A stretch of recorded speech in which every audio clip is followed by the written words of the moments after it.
मन से। कौन सा?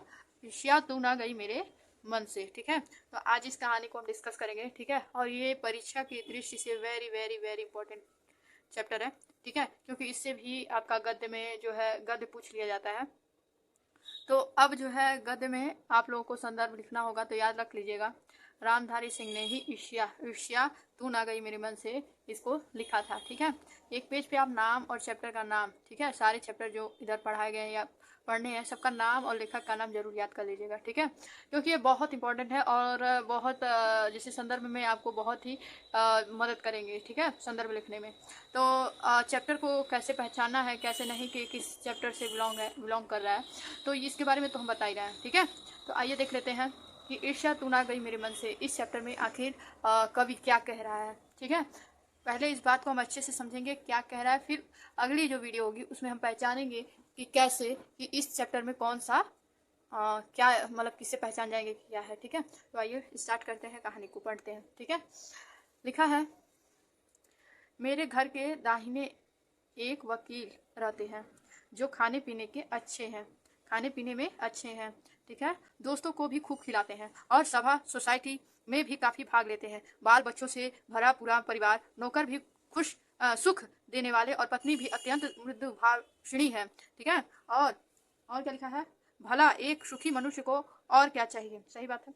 ठीक है, मगर वे सुखी नहीं है, उनके भीतर कौन सा हाथ है, कौन सा दुख है। ठीक है, उनके भीतर, मन के भीतर, इसे मैं भली भांति जानता हूँ। दरअसल उनकी बगल में जो जो बीमा एजेंट हैं, उनके वैभव की वृद्धि से वकील साहब का कलेजा जलता है। वैभव मतलब उनके सफलता से ये बहुत जलते हैं। ठीक है, जिससे इनका सफलता देख नहीं पा रहे हैं और इनका क्या है, कलेजा जल रहा है। वकील साहब को भगवान ने जो कुछ दे रखा है वह उनके लिए काफी नहीं दिखता। वे इस चिंता में भुने जा रहे हैं कि काश एजेंट की मोटर उसकी मासिक आय, और मासिक आय से कहते हैं जो महीने में कमाया जाता है। ठीक है, और उसकी तड़क भड़क मेरी भी हुई होती, उसकी तड़क भड़क यानी झगड़ा मुझसे भी हुआ होता, जिसे एक तरह से ईर्ष्या उसे बोल सकते हैं, जैसे जलने को, अगर कोई किसी से जल रहा है तो उसे ईर्ष्यालु व्यक्ति कहा जाता है। ठीक है, जलना। ठीक है, तो ईर्ष्या का यही अनोखा वरदान है। ठीक है, जिस मनुष्य के हृदय में ईर्ष्या घर बना लेती है, ठीक है, वह उन चीजों से आनंद नहीं उठाता जो उसके पास मौजूद है, बल्कि उन वस्तुओं से दुख उठाता है जो दूसरों के पास है।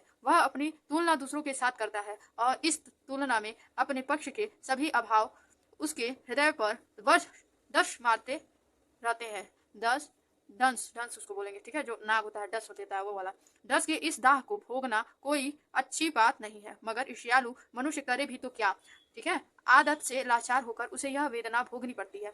ठीक है, एक उपवन को पाकर भगवान को धन्यवाद देते हुए उसका आनंद नहीं लेना और बराबर इस चिंता में निमग्न हो जाना कि इससे भी बड़ा उपवन क्यों नहीं मिला, ये आप लोग जानते ही होंगे। ठीक है, एक ऐसा दोष जिससे ईर्ष्यालु व्यक्ति का चरित्र भी भयंकर हो उठता है। ठीक है, आपने अभाव पर दिन रात सोचते सोचते वह सुदृष्टि की प्रक्रिया को भूलकर विनाश में लग जाता है और अपनी उन्नति के बारे में उद्योग करना छोड़कर वह दूसरों को हानि पहुंचाने को ही अपना श्रेय कर्तव्य समझने लगता है। ठीक है, वो अपने में नहीं खुश रहता है, दूसरों कैसे वो खुश है। परिवार जैसे आपके पड़ोसी ले लीजिए, समझ रहे हैं, वही ईर्ष्या कि कैसे अगला सफल है। ठीक है, आपके बगल के ले लीजिए, कोई भी हुआ, ऐसे होता है। ठीक है, ये ईर्ष्या का ही रूप है। तो ईर्ष्या के बारे में इसमें बहुत है। अगर भगवान उसको कुछ दे भी देता है मांगने पे, तो इंसान ये सोचने लगता है कि भगवान ने मुझसे इससे और अधिक क्यों नहीं दिया, इतना ही क्यों सीमित रखा मुझे, इससे अधिक क्यों नहीं। इसमें भी वो अपना ईर्ष्या ढूंढ लेता है।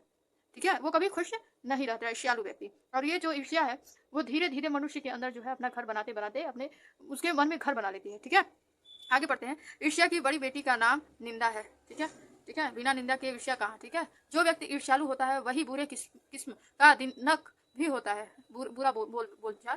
ठीक है, दूसरे की निंदा वह इसलिए करता है कि निंदा मतलब बुराई, इस प्रकार दूसरे लोग जनता अथवा मित्रों की आंखों से गिर जाएंगे और जो स्थान रिक्त होगा उस पर मैं अनायास ही बैठा दिया जाऊंगा। मगर ऐसा ना आज तक हुआ है और ना आगे होगा। दूसरों को गिराने की कोशिश तो अपने को बढ़ाने की कोशिश नहीं की कहीं जा सकती है। एक बात और है कि संसार में कोई भी मनुष्य निंदा से नहीं गिरता, उसके पतन का कारण सदगुण का हास्य होता है।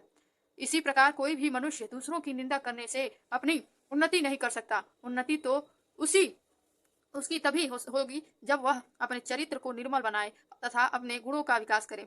ईर्ष्या का काम जलाना है, मगर सबसे पहले वह उसी को जलाती है जिसके हृदय में उसका जन्म होता है।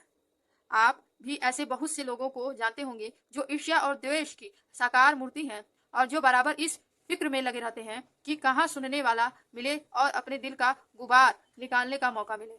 श्रोता मिलते ही उनका ग्रामोफोन ग्रामोफोन मतलब रेडियो जो होता है बजने लगता है और वे बड़ी ही होशियारी के साथ एक एक कांड इस ढंग से सुनाते हैं मानो विश्व कल्याण को छोड़कर उनका और कोई थय नहीं हो। ठीक है, अगर जरा उनके अपने इतिहास को देखिए और समझने की कोशिश कीजिए कि जब से उन्होंने इस मुकाम का आरंभ किया है तब से वे अपने क्षेत्र में आगे बढ़े हैं या पीछे हटे हैं। यह भी कि वे निंदा करने के समय वह शक्ति का अपव्यय नहीं करते तो आज इनका स्थान कहाँ होता। सही है, बात सही है। चिंता को लोग चिंता करते हैं, ठीक है, चिंता को लोग चिता कहते हैं। जिसे किसी प्रचंड चिंता ने पकड़ लिया है उस बेचारे की जिंदगी ही खराब हो जाती है। किंतु ईर्ष्या शायद चिंता से भी बेहद बदतर चीज है क्योंकि वह मनुष्य के मौलिक गुणों को ही कुठित बना डालती है। समझ रहे बात को। मृत्यु शायद फिर भी श्रेष्ठ है वनिस्वत इसके कि हमें अपने गुणों को कुठित बनाकर जीना पड़े। चिंताद्रग्ध व्यक्ति समाज की दया का पात्र है किंतु ईर्ष्या से जला भुना आदमी जहर की एक चलती फिरती गठरी के समान है जो हर जगह वायु को ही दूषित करता फिरता है। ईर्ष्या मनुष्य का चारित्रिक दोष नहीं है, प्रयत्त इससे मनुष्य के आनंद में भी बाधा पड़ती है। जब भी मनुष्य के हृदय का उदय होता है सामने का सुख उसे मदिम सा दिखने लगता है। पंछियों के गीत में जादू नहीं रह जाती और फूल तो ऐसे हो जाते हैं मानो वे देखने के योग्य ही नहीं। आप कहेंगे कि निंदा के बाण से अपने प्रतिद्वंद्वियों को वेध कर हंसने में एक आनंद है और यह एक आनंद ईर्ष्यालु व्यक्ति का सबसे बड़ा पुरस्कार है। ठीक है, मगर यह हंसी मनुष्य की नहीं राक्षस की हंसी होती है और यह आनंद भी द्वैतों को आनंद होता है। ठीक है, आनंद होता है। ठीक है, ईर्ष्या का संबंध प्रतिद्वंद्विता से होता है क्योंकि भीख मंगा करोड़पति से ईर्ष्या नहीं करता। यह एक ऐसी बात है जो ईर्ष्या के जैसे क्योंकि भीख मंगा करोड़पति से कभी ईर्ष्या नहीं करता। ठीक है, यह एक ऐसी बात है जो ईर्ष्या के पक्ष में भी पड़ सकती है क्योंकि प्रतिद्वंद्विता से मनुष्य का विकास होता है। किंतु अगर आप संसार व्यापी स्वयं चाहते हैं तो आप रसेल के मतानुसार शायद नेपोलियन से स्पर्धा करेंगे।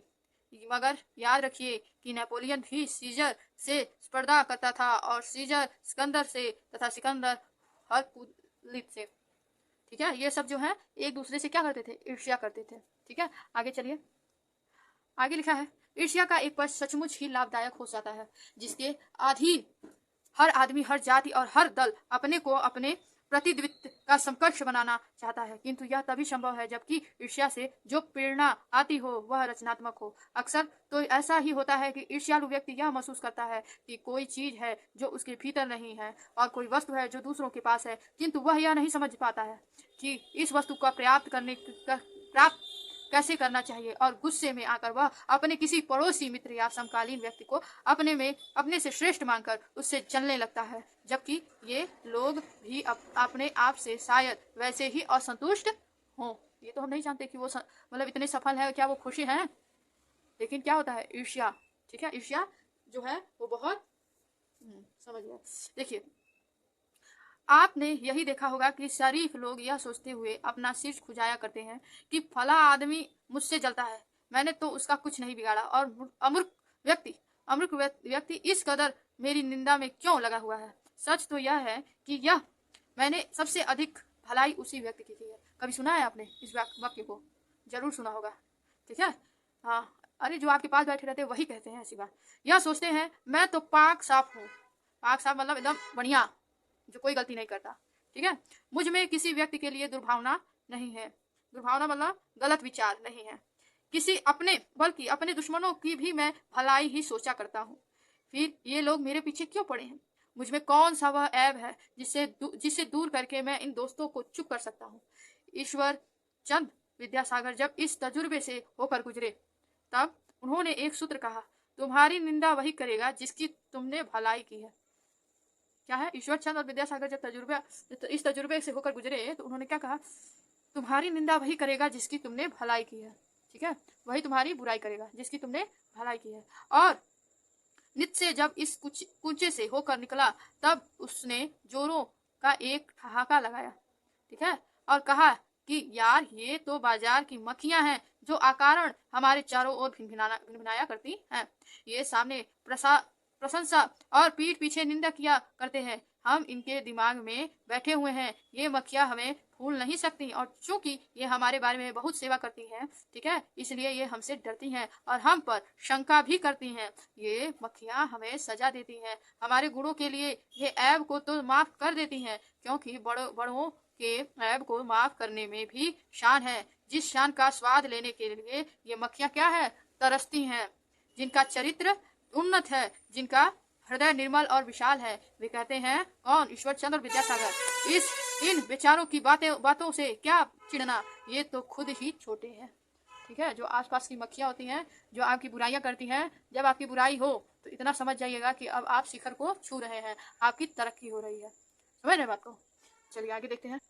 मगर जिस दिन दिल छोटा और दृढ़ है, वे मानते हैं कि जितनी भी बड़ी हस्तियां हैं उनकी निंदा ही ठीक है, जो बड़े लोग हैं उनकी निंदा जरूर होती है। और जब हम प्रीति, उदारता और भल मनसाहत का बर्ताव करते हैं तब भी ये यही समझते हैं कि हम उनसे घृणा कर रहे हैं और हम चाहे उनका जितना उपकार करें, चाहे जितनी भी भलाई कर दें, बदले में ये हमें अपकार ही समझेंगे, हमारी बुराई ही समझेंगे, गलत ही समझेंगे। अगर हम उनका भला भी करना चाहें तो वो समझेंगे कि हमारा बेकार कर रहा है। समझ रहे हैं, ये हमारा बेकार कर रहा है। ये तो ईर्ष्यालु व्यक्ति क्या करेगा, वही करेगा। दरअसल हम जो उनकी निंदा का जवाब ना देकर चुप्पी साधे रहते हैं, उसी भी वे हमारा अहंकार समझते हैं, घमंडी। उस खुशी तो उन्हें तभी हो सकती है जब हम उनके धरातल पर उतरकर उनके छोटेपन के भागीदार बन जाएं, तू मैं करें, झगड़ा करें। सारे अनुभवों को निचोड़ कर नितेश ने एक दूसरा सूत्र कहा, आदमी में जो गुण महान समझे जाते हैं उन्हीं के चलते लोग उनसे जलते हैं, ठीक है। तो ईर्ष्यालु लोग से बचने का क्या उपाय है? निश्चय ने कहा कि बाजार की मक्खियों को छोड़कर एकांत की ओर भागो। जो कुछ भी अमर तथा महान है उसकी रचना और निर्माण बाजार तथा सुयंस से दूर रहकर किया जाता है। जो लोग नए मूल्यों का निर्माण करने वाले हैं, जो बाजारों में नहीं बरसते, वो क्या है, बाजारों में नहीं बरसते, वे शोहरत के पास भी नहीं रहते। जहाँ बाजार की मक्खियां नहीं भिनभिनाती वहाँ वे एकांत रहते हैं। यह तो हुआ ईर्ष्यालु लोगों से बचने का उपाय, किंतु ईर्ष्या से आदमी कैसे बचे? बात सही है, तो सुनिए। ईर्ष्या से बचने का उपाय मानसिक अनुशासन है, दिमाग है। जो व्यक्ति ईर्ष्यालु स्वभाव का है, ईर्ष्या करने वाला है, उसे फालतू बातों के बारे में सोचने की आदत छोड़ देनी चाहिए, जो फालतू की बातें हैं, ठीक है। उसे यह भी पता लगाना चाहिए कि जिस अभाव के कारण वह ईर्ष्यालु बन गया है उसकी पूर्ति का रचनात्मक तरीका क्या है, ठीक है। जिस दिन उसके भीतर यह जिज्ञासा आएगी उसी दिन से वह ईर्ष्या करना क्या है, कम कर देगा। तो ये कहानी थी हमारी रामधारी सिंह दिनकर जी की। कौन सी कहानी थी? ईर्ष्या, ठीक है। ईर्ष्या तू ना गई मेरे मन से, ठीक है। तो अगर ईर्ष्या करना छोड़ना है तो क्या किया जाता है, अपने से प्रयास करेंगे तो ही छूट सकती है, ठीक है। किसी की निंदा, अगर आपके मन में विचार आ रहे हैं किसी की निंदा के बारे में, कुछ और सोचिए जिससे आपकी निंदा नहीं कर सकते, ठीक है। तो ये रहा हमारा ईर्ष्या तू ना गई मेरे मन से, ईर्ष्या तू ना गई मेरे मन से, ठीक है। तो आगे के चैप्टर में इसके प्रश्न को हम देखेंगे, ठीक है, गद्यांशों को देखेंगे जो परीक्षा की दृष्टि से हो सकता है इंपॉर्टेंट हो, ठीक है। ये चैप्टर आता है, ठीक है। तो क्या करते हैं, अगले वीडियो में आपसे मिलते हैं, तब तक के लिए नमस्कार।